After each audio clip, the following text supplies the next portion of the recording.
Thanks for joining us again on Celebrating Act Two. As you can see, Art Kirsch and I are with our favorite movie maven, the major you're a Hollywood historian. If I could get some alliteration in there, I would.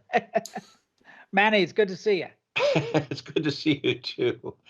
Yes, we're here to talk about the movie studio system today. So absolutely happy to be. My real question is that back in the studio system world, of which Forgotten Hollywood has its basis, although we do stray into the 50s and 60s every so often because we love to. The studio system spawned the ownership, if you will, of certain stars. Right. And like MGM had Gable. I mean, there was no question about it. But Warner Brothers, there was like, was there a king? Who was the king of Warner Brothers? Well, first of all, you're right about there was a poll taken at MGM as who the king of cinema might be, and of course they only included the actors of their studio. So Sure. Gable came out on top. And if you're talking, John and I talked off camera about Paramount Pictures. I would probably say it was definitely Gary Cooper. So I mean, Shirley Temple there was really no king at 20th Century Fox, and it was really the queen, and that was Shirley Temple. It's easy to pick the queen at Warner Brothers. That was Betty Davis, without a doubt.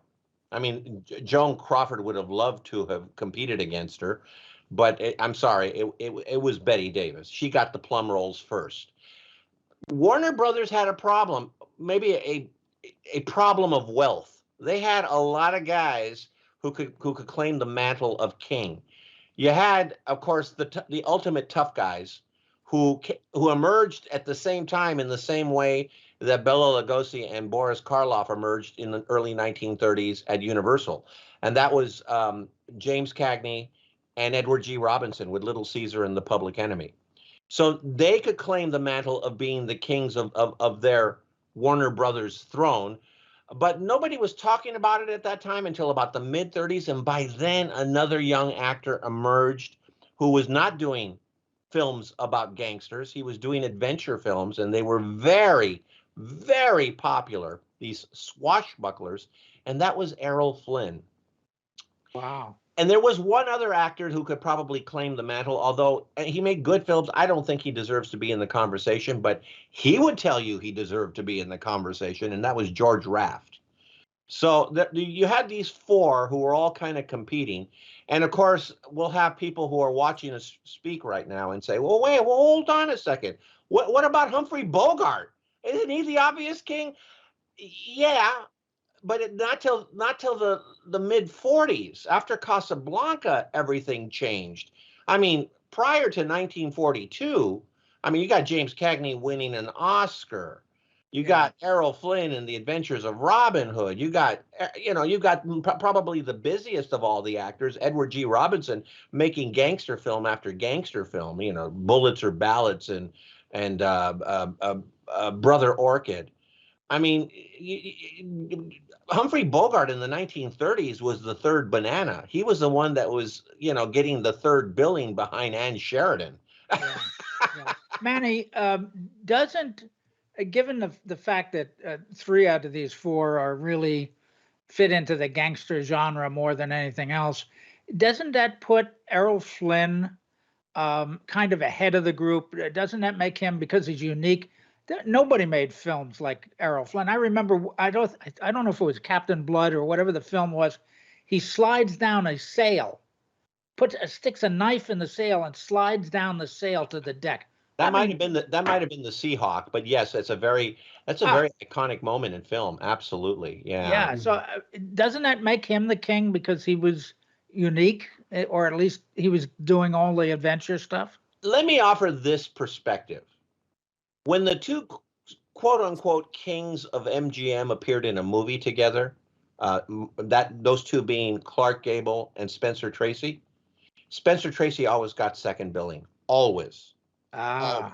Better actor, but always got second billing. The king was Clark Gable. James Cagney and Edward G. Robinson never made a film with Errol Flynn. Not that I know of. I can't think of one. I'm No, I pretty don't sure think they so. didn't. And because they didn't, who knows who would, the billing would have told you who the king was. But if you Yeah. don't make a film together, you can't really tell for sure. I'm Yeah. not even did James Cagney and did James Cagney and Edward G. Robinson make a film together? I don't recall. Mhm. I don't recall either. I mean, they really kind of kept it to their own territory. Yeah. They kept them away from it. I mean, that's fine, but boy, wouldn't it have been wonderful to see a film with James Cagney Oh yeah. and Errol Flynn, James Cagney and Edward G. Robinson, Edward G. Robinson and Errol Flynn? Wouldn't that have been wonderful? They Yeah. did it at MGM all the time, and that was basically because of Irving Thalberg. He loved to pair his stars together. They didn't do that at Warner Brothers. They, that's and they could have. You can argue, well, there's a reason why Gary Cooper and Clark Gable didn't make a film together. They were at different studios. You can't make that argument. It's just implausible to me that Edward G. Robinson and James Cagney wouldn't have made a film together. But it might have had to do with billing. Right. Billing And might have. in other words, the stars did not want to participate one-on-one because if the other one's going to get top billing. Yeah. I mean, they would solve that years and years later. So, I Matt, mean, so Manny, What what a you're great saying, film. what you're saying, Manny, is that there was no king at Warner Brothers because they had an embarrassment of riches. yeah, yeah. I mean, and to answer that question about not being able to appear together, think of the problem. This has nothing to do with Warner Brothers, but I'll give you a great example. Think of the problems they had in the casting of Towering Inferno when you had Paul Newman and Steve McQueen. It was clearly Paul Newman's film. He appears in twice as many scenes, but Steve McQueen was not going to appear unless he got top billing. And the way they worked it is they gave Steve McQueen first billing, but they put him lower on the poster, and they put Paul Newman second, but higher on the poster. So it kind of looked like this. Yeah. Yeah. Well, And listen, we know that billing is always a problem for actors. But, when you get to the top of the list, you're fighting for money and billing. That's what you're fighting for. I'll give you another example. It has nothing to do with Warner Brothers. The movie Superman with Christopher Reeves. Who got top billing in that movie? Not Christopher Reeves. Right? Not Christopher Reeves, not by a long shot. Marlon Brando did, his father, who only appears in the opening sequence. Oh, of course. Of course. So in the 1930s, they didn't have the issues of billing to contend with. Yeah. Nobody, I mean, you worked in a studio system. You were billed however you were billed. Yeah. Warner Brothers stayed clear and tried to keep their actors happy. Yep. I guess if we went out and we got an accounting firm to figure out how many people went to see each movie, and so what was the best or the dollar box value, office, the box office for. receipts, Yeah, I've always felt that James Cagney was the king, personally. And I mean, there's a case to be made for Errol Flynn, John. James Cagney had me at Yankee Doodle Dandy. Well, that's when I jumped off the boat, but that's okay. But come on, coming down the stairs in the White House, dancing down those stairs, I would have died. I can't dance a step. That's one fabulous scene in a movie that's corny and hokey and not even accurate. So I mean, I have Manny, it's a good thing that we're not. It's a good thing we're not next to each other. Yeah.